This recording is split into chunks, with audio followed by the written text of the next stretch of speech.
প্রিয় শিক্ষার্থীবৃন্দ, আশা করি তোমরা ভালো আছো। আজকে আমি তোমাদেরকে অসম্পৃক্ত যৌগ অর্থাৎ অ্যালকিন অ্যালকাইন সম্পর্কে কিছু আলোচনা করব। প্রথমে অসম্পৃক্ত যৌগ কাকে বলে? অসম্পৃক্ত যৌগ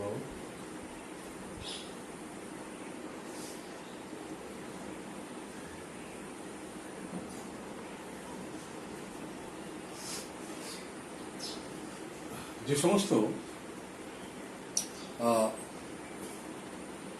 যৌগের মধ্যে কার্বন কার্বন শিকলে কার্বন কার্বন দ্বিবন্ধন, কার্বন শিকলে কার্বন কার্বন দ্বিবন্ধন বা ত্রিবন্ধন থাকে, তাদের বলা হয় অসম্পৃক্ত যৌগ। এবং অসম্পৃক্ত যৌগ দুই প্রকার, অসম্পৃক্ত হাইড্রোকার্বন আর কি দুই প্রকার, অ্যালকিন এবং অ্যালকাইন। তাহলে যে সমস্ত হাইড্রোকার্বনের কার্বন শিকলে কার্বন কার্বন দ্বিবন্ধন বা কার্বন কার্বন ত্রিবন্ধন থাকে, এরা হচ্ছে অসম্পৃক্ত হাইড্রোকার্বন বা অসম্পৃক্ত যৌগ। এবং অসম্পৃক্ত হাইড্রোকার্বন দুই প্রকার, অ্যালকিন এবং অ্যালকাইন।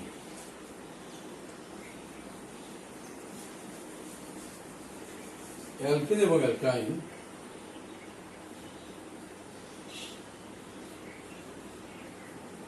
অ্যালকিন, আমরা এই অ্যালকিন নিয়ে আমরা কাজ করব। অ্যালকিনে কিন্তু যে সমস্ত মুক্তশূন্য হাইড্রোকার্বনে কার্বন কার্বন দ্বিবন্ধন থাকে তারা হচ্ছে অ্যালকিন, যেমন ইথিলিন CH2 ইথিলিন, কিংবা প্রোপিন,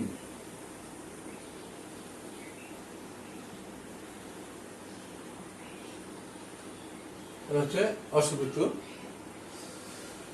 হাইড্রোকার্বন। আমরা এখন অ্যালকিনের প্রস্তুতি বা সংশ্লেষণ সম্পর্কে আলোচনা করব। অ্যালকিনের প্রস্তুতি বা সংশ্লেষণ। অ্যালকিন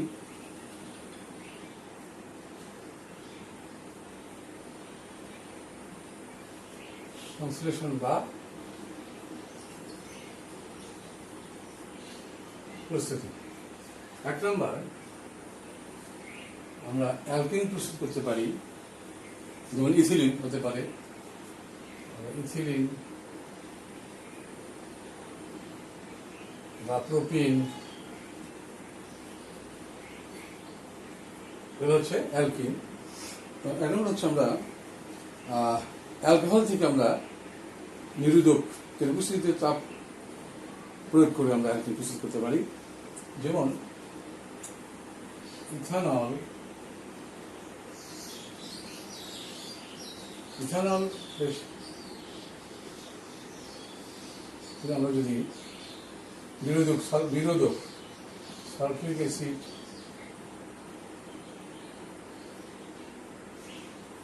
যোগ করে 170°C তাপমাত্রা যুক্ত করি, আমরা অ্যালকোহলের ইথানলের সাথে যদি আমরা গাঢ় সালফিউরিক অ্যাসিড যুক্ত করে যদি আমরা এই তাপমাত্রা যুক্ত করি, তাহলে অ্যালকিন পাওয়া যায়। এখানে সালফিউরিক অ্যাসিড এখান থেকে এক অণু পানি অপসারিত করে, সেজন্য একে মনে হয় নিরোধক। যে যৌগটা তোমার যৌগ থেকে পানি অপসারিত করতে পারে, পানি নিয়ে এক অণু পানি নিয়ে বের হয়ে যায়, তাহলে হচ্ছে নিরোধক। নিরোধক হচ্ছে সালফিউরিক অ্যাসিড হতে পারে, ফসফরিক অ্যাসিড হতে পারে, অ্যালুমিনিয়াম অক্সাইড হতে পারে, এগুলো নিরোধক, পানি শোষক আর কি। আমরা এখানে তাহলে আমরা কি করবো, এখান থেকে ওইস আর এইস, এখান থেকে আমরা যদি এভাবে লিখি, তাহলে একটা এইস আর ওইস মিলে পানি হিসেবে চলে যায়, এটা পানি নিয়ে চলে যায়, আর এখানে অ্যালকিন তৈরি হয়। আচ্ছা, এখানে তৈরি হবে ইথিলিন তৈরি হবে, আর এই অ্যাসিডটা পানি নিয়ে চলে যাবে, অর্থাৎ সালফিউরিক অ্যাসিড পানি নিয়ে বেরিয়ে যাবে। এই জন্য একে বলা হচ্ছে নিরোধক। এই বিক্রিয়াটা দুই ধাপে সংঘটিত হয়। আমরা বিক্রিয়াটা দেখাবো। অর্থাৎ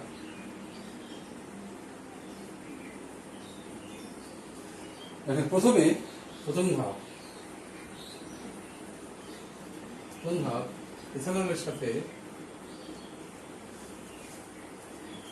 ইথানলের সাথে সালফিউরিক অ্যাসিড যোগ করে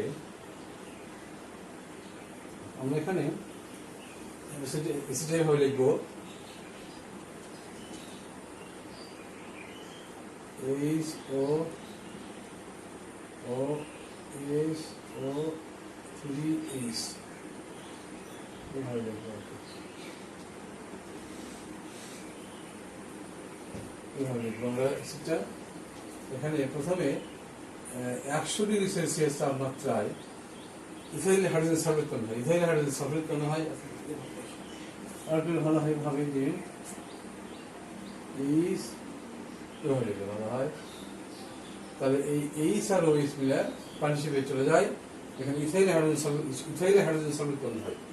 ethyl hydrogen sulphate CH3 CH2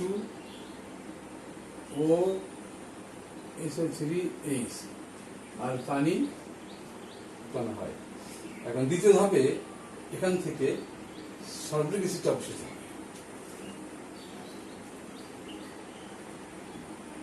দ্বিতীয় ধাপ CH3 CH2 SO3H এখন তাপমাত্রা দেবো 170 ডিগ্রি তাপমাত্রা। তাহলে কি হবে এই HSO4 আর এখান থেকে একটা H, এখানে একটা H চলে যাবে, এখানে হবে সালফিউরিক অ্যাসিড আর এখানে হবে তোমার এই অ্যাসিড বন্ধনটা ভেঙে গিয়ে এখানে CH2 বন্ধন অ্যাসিড পাবে, অর্থাৎ এর নাম হচ্ছে ইথিন। এই দুই ধাপে বিক্রিয়া সম্পন্ন হয়। আমরা এক ধাপে দেখাতে পারবো, কিন্তু যদি সংশ্লেষণ করো এভাবে দেখাতে পারলে ভালো হয়। তাহলে অ্যালকোহল থেকে নিরোধক সালফিউরিক অ্যাসিডে 170 ডিগ্রি সেলসিয়াস আমাদের উত্তপ্ত করলে অ্যালকিন উৎপন্ন হয়। এটা একটা পদ্ধতি। মানে অ্যালকোহল থেকে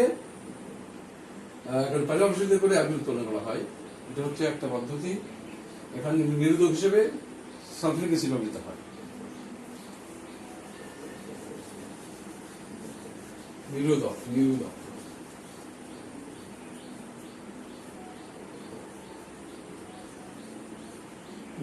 মানে পানি এখন পানি শুষে নিয়ে চলে যায়। এখন 2 নম্বর পদ্ধতি হলো অ্যালকাইল হ্যালাইড থেকে alkyne.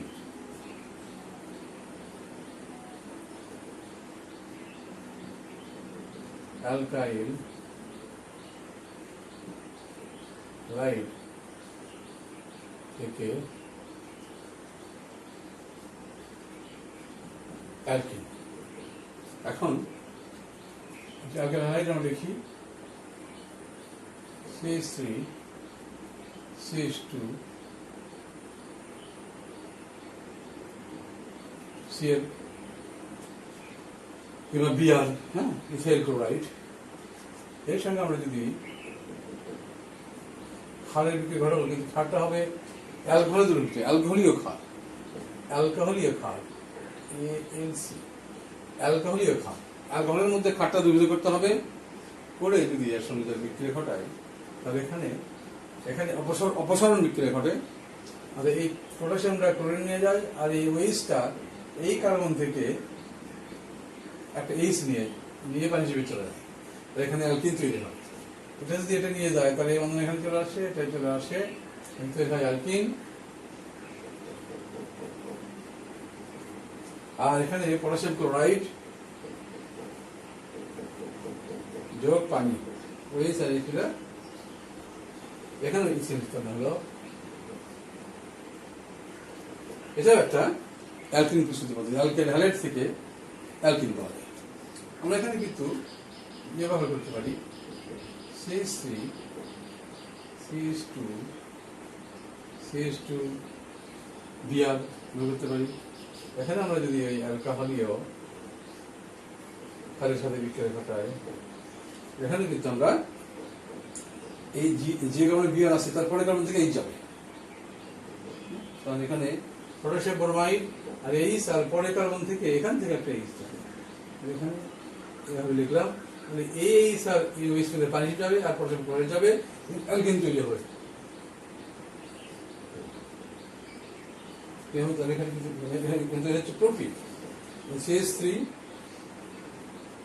CH3CH double bond CH2 উৎপন্ন হবে পটাশিয়াম ব্রোমাইড যোগ হলো এটা হলো প্রোপিন, হলো প্রোপিন, এটা একটা অ্যালকিন, এটা একটা অ্যালকিন।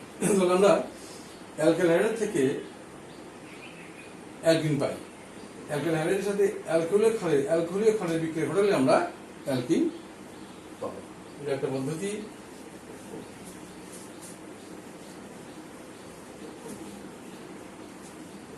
তিন নম্বর পদ্ধতি হলো অ্যালকাইনের নিয়ন্ত্রিত বীজাণু, অর্থাৎ অ্যালকাইনের সাথে নিয়ন্ত্রিতভাবে হাইড্রোজেন সংযোজন করে যেমন অ্যালকাইন ইথাইন বা অ্যাসিটাইনের সাথে আমরা যদি হাইড্রোজেন বিক্রিয়া ঘটাই, প্রভাবক এখানে দিতে হবে প্যালাডিয়াম বেরিয়াম সালফেট। তাহলে একজন হাইড্রোজেন এই একটা পাই বন্ধনকে ভেঙে দুটো কার্বন হাইড্রোজেন যুক্ত হবে, অর্থাৎ CH2 double bond CH2 alkyne উৎপন্ন হবে। এখন এখানে আমরা যদি অন্য বিকল্প নিকেল এবং নিকেল যদি প্রভাব যোগ করি তাহলে কিন্তু এটা অ্যালকেনে পরিণত হবে। এই প্যালাডিয়াম বেরিয়াম সালফেট যদি দেওয়া হয় তাহলে এই অ্যালকাইনটা নিয়ন্ত্রিতভাবে হাইড্রোজেন সংযোজন ঘটে, তাহলে এখানে অ্যালকিন পর্যন্ত শেষ হয়। অর্থাৎ তাহলে অ্যালকাইন থেকে অ্যালকিন পেতে গেলে প্যালাডিয়াম বেরিয়াম সালফেট সাথে হাইড্রোজেন বিক্রিয়া ঘটালেই আমরা অ্যালকিন পাব। এটা একটা পদ্ধতি। আমরা তাহলে এটা একটা পদ্ধতি। এরপরে এখন আমরা ভিসিনাল বা জিম ডাইহাইড্রাইড থেকেও আমরা অ্যালকিন পেতে পারি। যেমন CH3 CH2 Cl এটা হলো ভিসিনাল ডাইহাইড্রাইড। দুটো পাশাপাশি কার্বন ক্লোরিন পরমাণু আছে, এটা হচ্ছে ভিসিনাল পাশাপাশি ভিসিনাল ডাইহাইড্রাইড। আর এটা আছে জেম, একই কার্বনে দুটো হাইড্রোজেন থাকলে ওটা জেম ডাইহাইড্রাইড। যেমন এরকম CH3 CH2 CH, যদি একই কার্বনে দুটো হাইড্রোজেন পরমাণু থাকে এখানে হবে জেম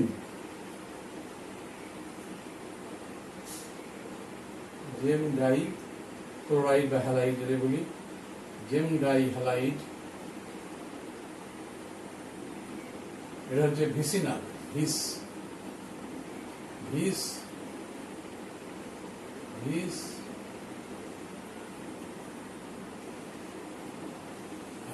ক্লোরাইড ডাইক্লোরাইড। আমরা ভিসিনাল ডাইহ্যালাইড থেকে আমরা অ্যালকিন প্রস্তুত করতে পারি। জিঙ্ক চূর্ণ দ্বারা জিঙ্ক কাগজের সাথে তাপ দিলে জিঙ্ক দুটা ক্লোরিন পণ্যকে নিয়ে জিঙ্ক ক্লোরাইড চলে যায়, এখানে অ্যালকিন তৈরি। অর্থাৎ এই জিঙ্ক আর এই ক্লোরিন এই জিঙ্কের সাথে চলে যাবে, যেহেতু জিঙ্কের যদি 2 এখানে হবে জিঙ্ক ক্লোরাইড, এখানে এই বন্ধন এখানে আসবে, এসে প্রোপিন তৈরি হবে। CH3 CH এইভাবে আমরা তৈরি করতে পারি। আবার আরো পদ্ধতি আছে, সেটা হলো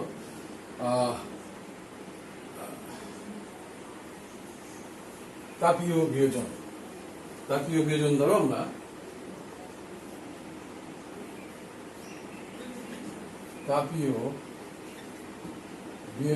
আমরা অ্যালকিন করতে পারি। যেমন পেন্টিনকে যদি আমরা CH3 CH2 CH3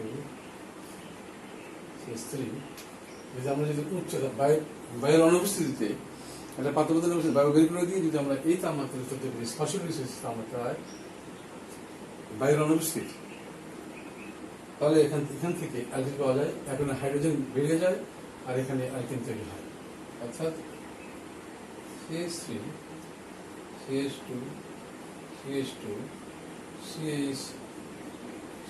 CH2 এখানে হাইড্রোজেন হয় আর এখানে পেন্টিন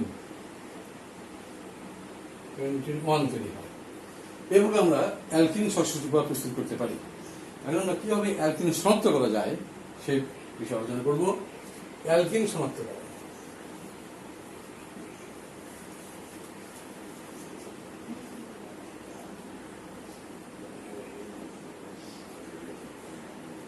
অ্যালকিন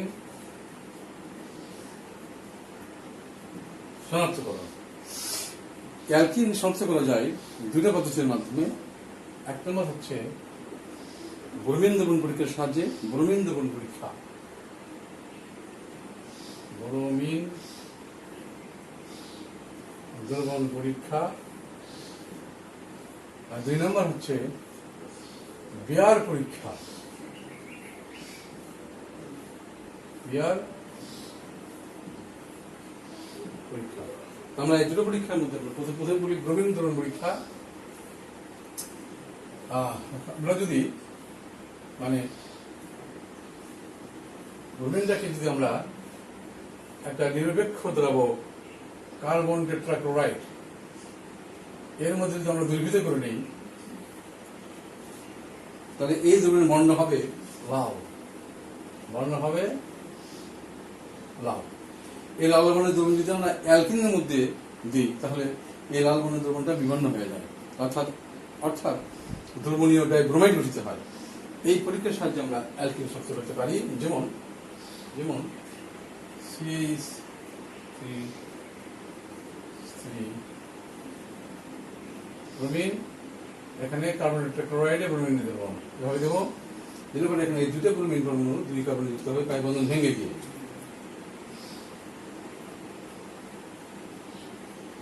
এখানে একটা ব্রোমিন, এখানে একটা ডাইব্রোমাইড, এটা বর্ণহীন। এখানে ছিল লাল বর্ণের দ্রবণ, এখানে লাল ছিল, এখানে হবে বর্ণহীন। কারণ এই বর্ণ দেখে হচ্ছে ডাইব্রোমাইড,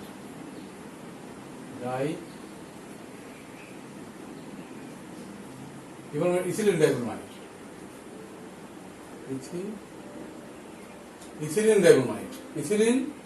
ইথিলিন ডাইব্রোমাইড দিতে হলো বর্ণহীন।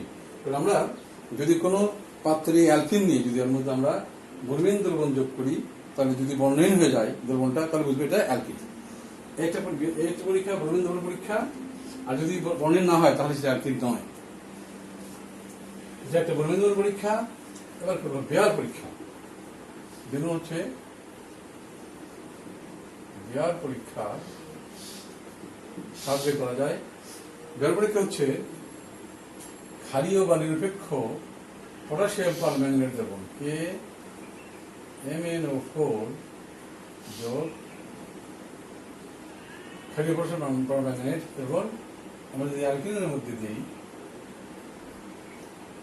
তাহলে এখানে অ্যালকিনটা বর্ণহীন হয়ে যায়, এখানে বর্ণহীন গ্লাইকল তৈরি করে, অর্থাৎ CH2OH ইথিলিন গ্লাইকল তৈরি করে। গ্লাইকলটা হচ্ছে গ্লাইকল তৈরি হয়, ইথিলিন গ্লাইকল। এগুলো বর্ণহীন।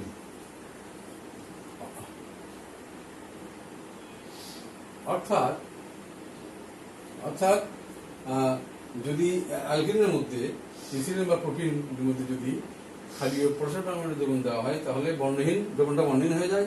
এই বর্ণ দেখে আমরা বুঝতে পারবো সেই যৌগটা অ্যালকিন অন্য কিছু। এখানে বিক্রিয়াটা কিন্তু 2 ভাবে সংগঠিত। বিক্রিয়াটা প্রথমে এই দুটোর মধ্যে বিক্রিয়া হয়, KMnO4 আর ক্ষারের মধ্যে বিক্রিয়া হয়। পটাশিয়াম পারম্যাঙ্গানেট উৎপন্ন হয় পটাশিয়াম ম্যাঙ্গানেট K2MnO4 যোগ জার্মান অক্সিজেন আর উৎপন্ন করে পানি এখন এই দুটো বিক্রিয়া করে অ্যালকিনের সাথে CH2 bond says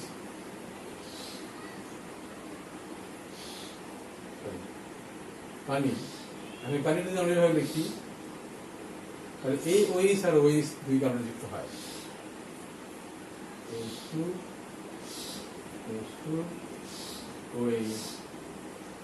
বন্ডহীন গ্লাইকল তৈরি, ইথিলিন গ্লাইকল। তাহলে এটা বের পরীক্ষা, এটা ক্ষারীয় পটাশিয়াম পারম্যাঙ্গানেট দ্রবণ যদি আমরা এর বর্ণের এই দ্রবণের বর্ণ হবে বেগুনি, এই বেগুনি বর্ণের দ্রবণ যদি আমরা অ্যালকিনের সাথে যোগ করি তাহলে বেগুনি বর্ণটা বিবর্ণ হয়ে যায়। আমরা এই বর্ণ দেখে বুঝতে পারি হ্যাঁ ওই পাত্রের মধ্যে অ্যালকিন আছে। অর্থাৎ একটা পাত্র আমরা নিলাম, এর মধ্যে যদি অ্যালকিন থাকে তাহলে এই দ্রবণ যদি আমরা যোগ করি আমরা, তাহলে কি হবে, এই এই এই এই এই বেগুনি বর্ণের দ্রবণটা বর্ণহীন হয়ে যাবে। তাহলে বুঝবে এই পাত্রের মধ্যে অ্যালকিন আছে। যদি বর্ণহীন না হয় তাহলে অ্যালকিন নাই।